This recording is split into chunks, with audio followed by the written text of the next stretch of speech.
Chapter 32. This is the word that came to Jeremiah from the Lord in the 10th year of Zedekiah king of Judah, which was the 18th year of Nebuchadnezzar. The army of the king of Babylon was then besieging Jerusalem, and Jeremiah the prophet was confined in the courtyard of the guard in the royal palace of Judah. Now Zedekiah king of Judah had imprisoned him there, saying, "Why do you prophesy as you do? You say, 'This is what the Lord says. I am about to hand this city over to the king of Babylon, and he will capture it. Zedekiah, king of Judah, will not escape out of the hands of the Babylonians, but will certainly be handed over to the king of Babylon, and will speak with him face to face, and see him with his own eyes. He will take Zedekiah to Babylon, where he will remain until I deal with him, declares the Lord. If you fight against the Babylonians, you will not succeed." Jeremiah said, "The word of the Lord came to me. Hanamel, son of Shallum, your uncle, is going to come to you and say, 'Buy my field at Anathoth, because as nearest relative it is your right and duty to buy it.' Then, just as the Lord had said, my cousin Hanamel came to me in the courtyard of the guard and said, 'Buy my field at Anathoth in the territory of Benjamin. Since it is your right to redeem it and possess it, buy it for yourself.' I knew that this was the word of the Lord. So I bought the field at Anathoth from my cousin Hanamel, and weighed out for him 17 shekels of silver. I signed and sealed the deed, had it witnessed, and weighed out the silver on the scales. I took the deed of purchase, the sealed copy containing the terms and conditions, as well as the unsealed copy, and I gave this deed to Barak, son of Neriah, the son of Maaseiah, in the presence of my cousin Hanamel, and of the witnesses who had signed the deed, and of all the Jews sitting in the courtyard of the guard. In their presence I gave Barak these instructions. 'This is what the Lord Almighty, the God of Israel, says. Take these documents, both the sealed and unsealed copies of the deed of purchase, and put them in a clay jar so they will last a long time. For this is what the Lord Almighty, the God of Israel, says.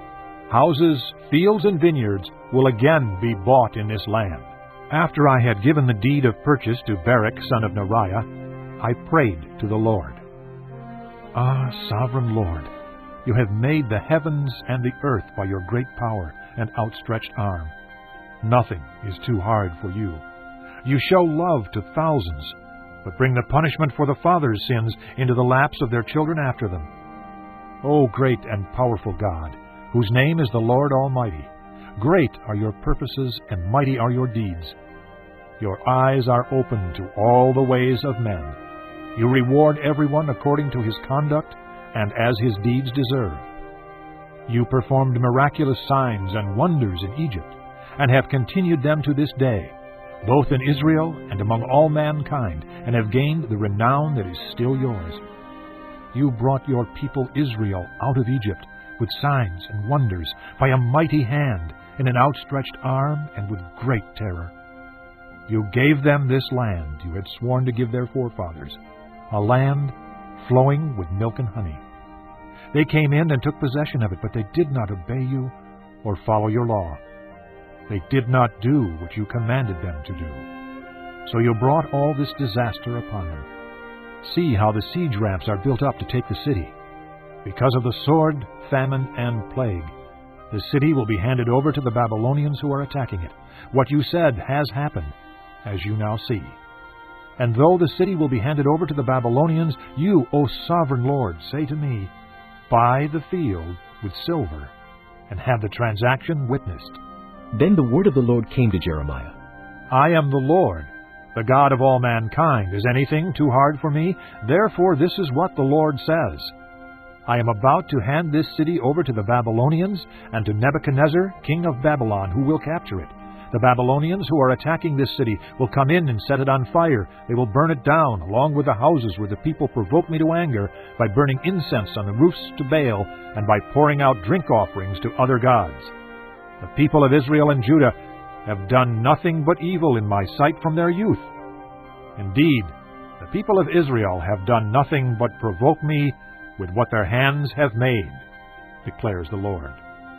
From the day it was built until now, this city has so aroused my anger and wrath that I must remove it from my sight. People of Israel and Judah have provoked me by all the evil they have done, they, their kings and officials, their priests and prophets. the men of Judah and the people of Jerusalem. They turned their backs to me and not their faces. Though I taught them again and again, they would not listen or respond to discipline. They set up their abominable idols in the house that bears my name and defiled it. They built high places for Baal in the valley of Ben Hinnom to sacrifice their sons and daughters to Moloch, though I never commanded, nor did it enter my mind, that they should do such a detestable thing, and so make Judah sin. You are saying about this city, by the sword, famine, and plague, it will be handed over to the king of Babylon. But this is what the Lord, the God of Israel, says. I will surely gather them from all the lands where I banished them in my furious anger and great wrath. I will bring them back to this place, and let them live in safety. They will be my people, and I will be their God. I will give them singleness of heart and action, so that they will always fear me for their own good and the good of their children after them. I will make an everlasting covenant with them. I will never stop doing good to them, and I will inspire them to fear me, so that they will never turn away from me. I will rejoice in doing them good, and will assuredly plant them in this land with all my heart and soul. This is what the Lord says. As I have brought all this great calamity on this people, so I will give them all the prosperity I have promised them. Once more fields will be bought in this land, of which you say, it is a desolate waste, without men or animals, for it has been handed over to the Babylonians. Fields will be bought for silver, and deeds will be signed, sealed and witnessed in the territory of Benjamin, in the villages around Jerusalem, in the towns of Judah, and in the towns of the hill country, of the western foothills, and of the Negev, because I will restore their fortunes, declares the Lord.